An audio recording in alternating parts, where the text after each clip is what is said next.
Hey y'all, thanks for tuning in here. Wanted to give you a quick market update for the Austin Metro market here. So again, Austin Metro, we're talking Georgetown down through San Marcos. Uh, we're seeing some positive trends here for the Austin market, and I'm very excited. So we're going to compare month over month and also year over year. Let's jump into it.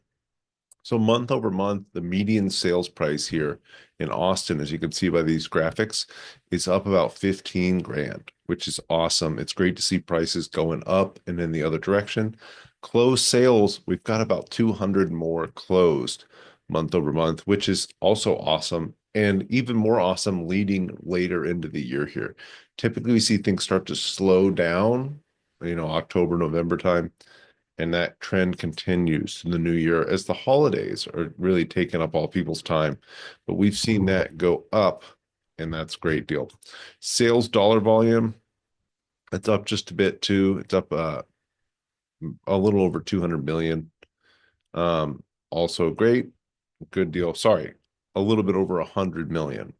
Months of inventory, that's down. We want to see that going down because getting over 6 months of inventory would put the Austin market into a buyer's market.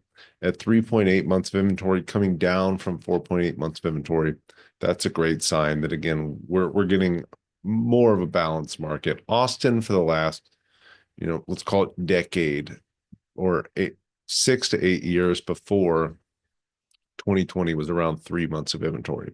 So for us, that's a pretty balanced market, is around 3 months of inventory.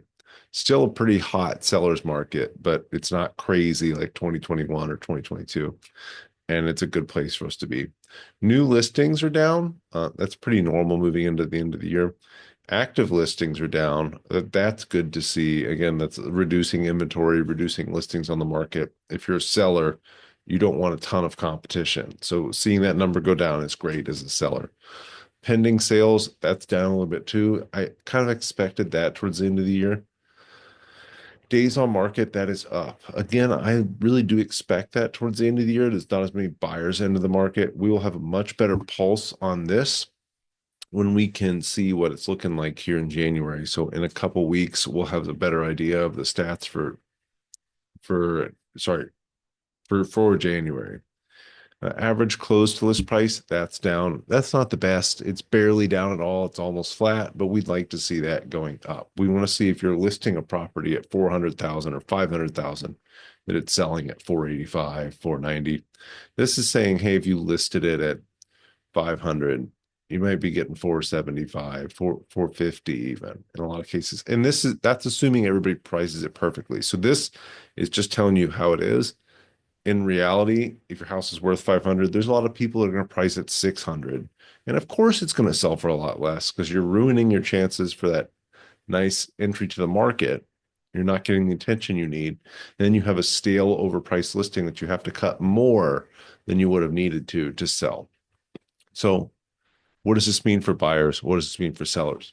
For buyers, there's becoming more competition in the market. There's less listings on the market compared to the competition. It's not challenging for buyers by any means, but it's not as easy as it's been in, let's call it October of this year.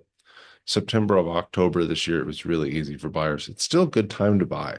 You're still going to find a lot of people that really want to sell their homes. You're still going to find a lot of builders out there that have a lot of inventory they really want to get rid of, and they're going to make a deal. So it's going to be a little more work as a buyer, but it's still a great time to buy. As a seller, the advice is almost always the same here. Make it look great, price it right, present it right. So fix up any of those little tired issues. If your home has not been remodeled in a long time and you want to sell it for top dollar, you might want to consider doing some remodeling. I can absolutely help figure out what makes sense to do and what you're going to get your money's worth out of. Don't go replacing the windows. Don't go replacing the fence if it all works and looks decent. Spend that money on the interior, spend it on paint, spend it on flooring, kitchens, bathrooms, stuff that's really going to wow a buyer and they're going to pay you more money for. If you think your roof's getting a little old, let the buyer's inspection tell you you need a new roof rather than doing it right away. They're not going to pay you more money for that. If you're a buyer, get out there and make some offers. Again, there's still a lot of people that really want to sell, maybe didn't price right, maybe don't have the best looking house, and you're going to get a great deal. If y'all have any questions, please give me a call here. Shoot me an email, 512-888-9122 or jordan.moorhead@kw.com. Always here to help, and I would love to answer any questions you have about the Austin real estate market.